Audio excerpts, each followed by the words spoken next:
បាត់ពុំម៉ែបងប្អូនខ្ញុំឃើញព័ត៌មានមួយដែលចេញកាលពីថ្ងៃទី11ខែមីនាឆ្នាំ2025ហ្នឹងគឺមានអារម្មណ៍សប្បាយចិត្តមែនទែនក្នុងនាមជា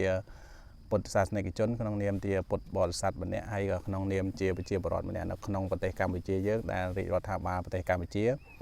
ក្នុងនីតិកាលថ្មីនេះគឺគាត់អនុញ្ញាតឲ្យបង្កើតនៅក្រុមជំនុំបត្រៃបិដកឡើងវិញហើយរៀបរៀងប្រែអត្ថកថាដីកាផ្សេងហ្នឹងមកជាភាសាខ្មែរខេមរៈភាសាដើម្បីងាយស្រួលដល់ពុទ្ធបរិស័ទឬក៏ដើម្បី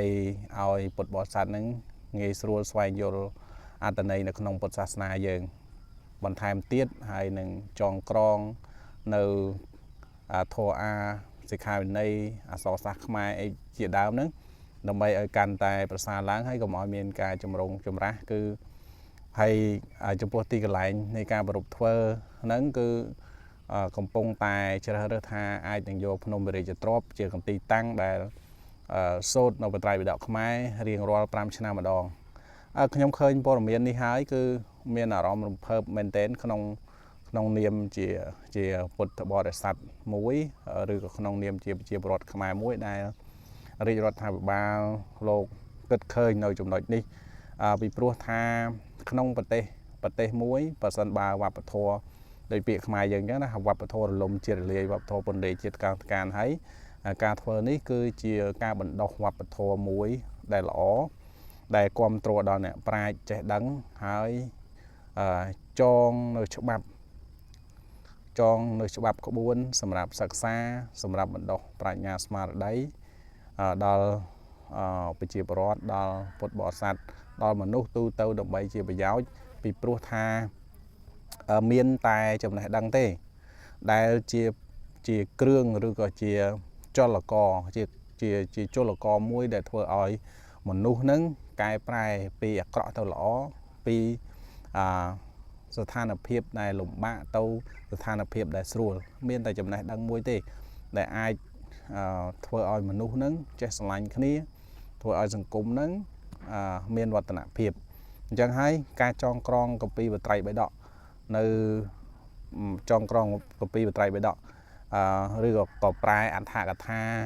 ផ្សេងមកជាភាសាខ្មែរហ្នឹងដើម្បីឲ្យពុទ្ធសាសនិកជនដែលចង់ស្វែងយល់ពីព្រះធម៌របស់ព្រះសម្មាសម្ពុទ្ធហ្នឹងកាន់តែងាយស្រួលហើយនឹងអាចទទួលយកអត្ថរសអត្ថន័យនៃព្រះធម៌ហ្នឹងកាន់តែល្អប្រសើរឡើងខ្ញុំឃើញនឹងព័ត៌មានមួយនេះហើយក៏គិតឃើញទៅដល់សម័យដែលព្រះបាទជ័យវរ្ម័នទី7ដែលព្រះអង្គកាលពីសម័យនោះក្នុងសម័យអាណាចក្រមហានគរណាក្នុងសម័យអង្គរហ្នឹងសម័យហ្នឹងគឺព្រះបាទជ័យវរ្ម័នទី7លោកកសាងប្រាសាទបាយ័នមហានគរអង្គរធំណាបងប្អូនគឺកសាងឡើងដើម្បីសម្រួលទៅដល់អ្នកដែលកាន់សាសនាព្រាហ្មណ៍ហើយនឹងពុទ្ធសាសនាប្រាសាទបាយ័នហ្នឹងខុសពីប្រាសាទអង្គរវត្តគឺធ្វើឡើងដើម្បីជាគ្រឿងសក្ការៈបូជាដល់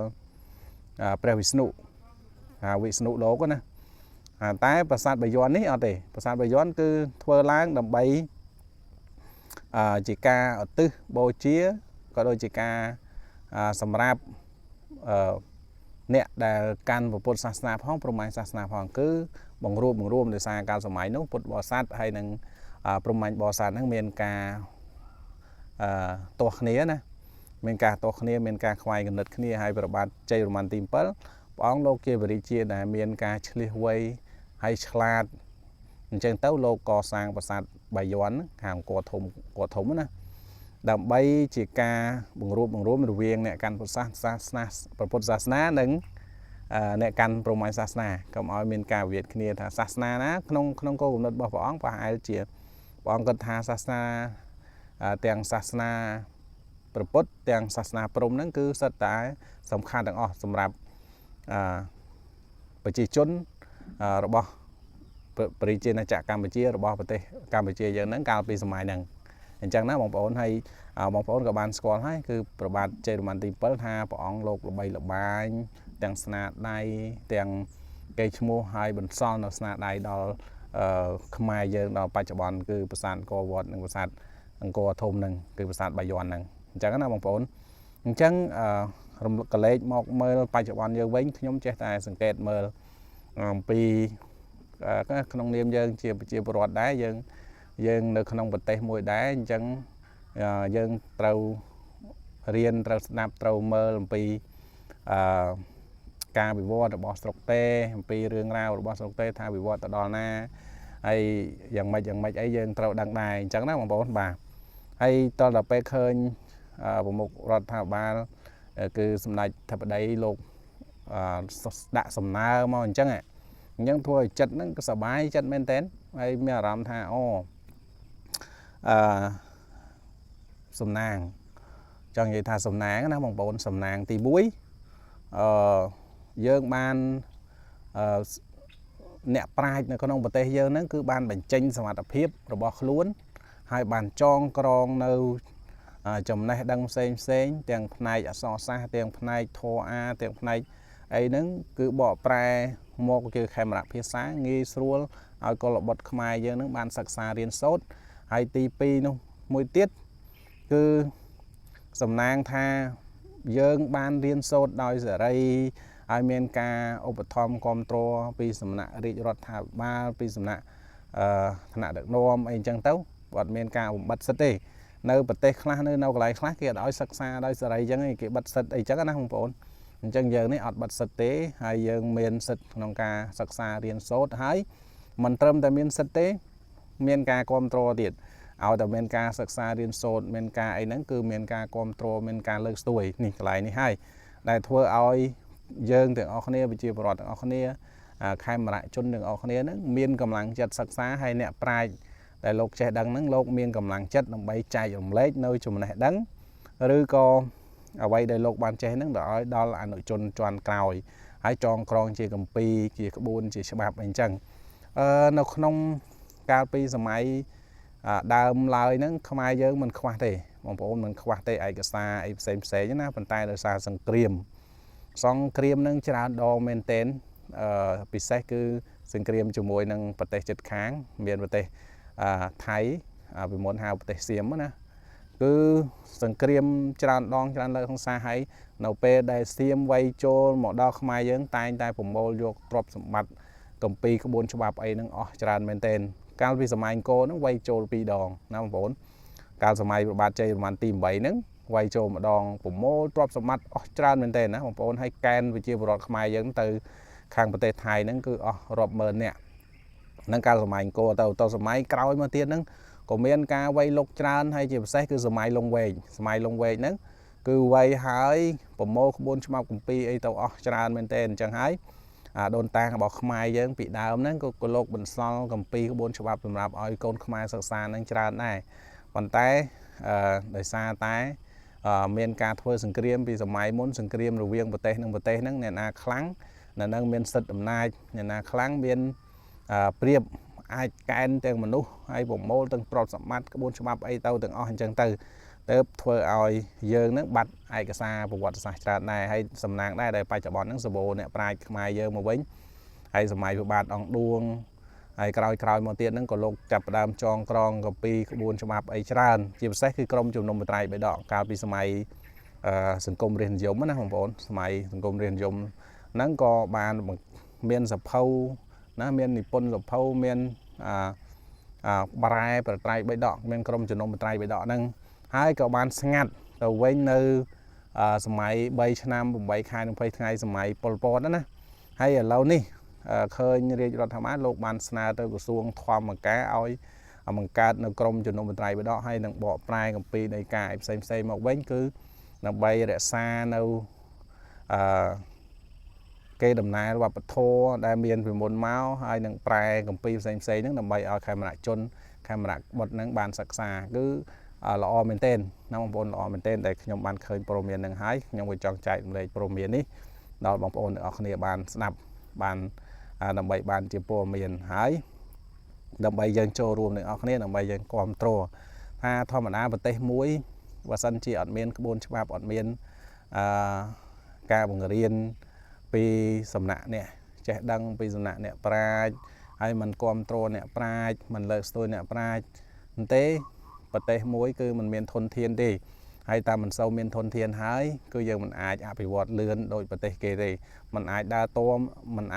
ន់ប្រទេសដែលគេមានធនធានមនុស្សល្អប្រសើរដែលគេមានធនធានមនុស្សខ្លាំងនោះទេសំខាន់បំផុតគឺធនធានមនុស្សនឹងឯងគឺមានវិជ្ជាមានចំណេះដឹងគ្រប់គ្រាន់ដើម្បីជាប្រទីបសម្រាប់ដឹកនាំខ្លួនឯងសម្រាប់ដឹកនាំសហគមន៍ក៏ដូចជាប្រទេសជាតិយើងបានរីកចម្រើនផងដែរអញ្ចឹងសួរថាបើចេះដឹងតែឋានៈដឹកនាំមួយសួរថាគាត់អាចដឹកនាំមនុស្សទូទាំងប្រទេសនឹងឲ្យល្អប្រសើរបានទេអត់ទេតើតែអ្នកទាំងអស់គ្នាជាប្រជាពលរដ្ឋជាខេមរៈជនហ្នឹងលោកមានចំណេះដឹងដូចគ្នាបានស្រួលដឹកនាំហើយដឹកទៅដោយរលូនហើយធ្វើអ្វីក៏ចេះតែមានផលវិជ្ជមានហើយរីកចម្រើនទៅដូចប្រទេសគេផ្សេងទៀតអញ្ចឹងទៅអញ្ចឹងហើយបានថាល្អមែនទេណាបងប្អូនហើយព័ត៌មាននេះគឺខ្ញុំបានទទួលមកហើយឃើញចេញនៅថ្ងៃទី11ខែមិនិនាហ្នឹងនេះបងប្អូនណានេះខ្ញុំអានជូនបងប្អូនស្ដាប់នេះព្រះរាជាណាចក្រកម្ពុជាជាតិសាសនាព្រះមហាក្សត្រទីស្តីការគណៈរដ្ឋមន្ត្រីលេខ408សជណអវថ្ងៃអង្គារ13កើតខែបគុណឆ្នាំរោងឆស័កពុទ្ធសករាជ2568រាជធានីភ្នំពេញថ្ងៃទី11ខែមីនាឆ្នាំ2025ឧបនាយករដ្ឋមន្ត្រីប្រចាំការរដ្ឋមន្ត្រីទទួលបន្ទុកទីស្តីការគណៈរដ្ឋមន្ត្រីជំរាបជូនឯកឧត្តមរដ្ឋមន្ត្រីក្រសួងធម្មការនិងសាសនាកម្មវត្ថុករណីសំណើសុំគោលការណ៍អនុញ្ញាតដល់ខ្ពង់ខ្ពស់រៀបចំក្រុមជំនុំបត្រៃបិដកខ្មែរឡើងវិញលិខិតលេខ234 25កធសចុះថ្ងៃទី21ខែកុម្ភៈឆ្នាំ2025របស់ក្រសួងធម្មការនិងសាសនាចំណាដល់ខ្ពង់ខ្ពស់បំផុតរបស់សម្ដេចមហាបវរធិបតីហ៊ុនម៉ាណែតនាយករដ្ឋមន្ត្រីនៃប្រជាជាតិកម្ពុជាចុះថ្ងៃទី7ខែមីនាឆ្នាំ2025សេចក្តីដូចមានចែងនៅក្នុងកម្មវត្ថុខាងលើទីស្តីការគណៈរដ្ឋមន្ត្រីសូមជម្រាបជូនឯកឧត្តមជ្រាបថារដ្ឋាភិបាលបានឃើញនឹងឯកភាពជាគោលការណ៍ដូចខាងក្រោមរៀបចំឡើងវិញនៅក្រុមជំនុំបត្រៃបិដកដើម្បីផ្ទៀងផ្ទាត់ឡើងវិញនៅគម្ពីរបត្រៃបិដកខ្មែរនិងកែប្រែអត្ថកថាដីកានិងយោជនាសេចក្តីបញ្យលរបស់ព្រះអរហន្តទៅលើគម្ពីរបត្រៃបិដកដែលជាពុទ្ធវចនៈនឹងត្រូវយកចិត្តទុកដាក់ក្នុងការរៀបចំសមាជិកភាពក៏ដូចជាវិសាលភាព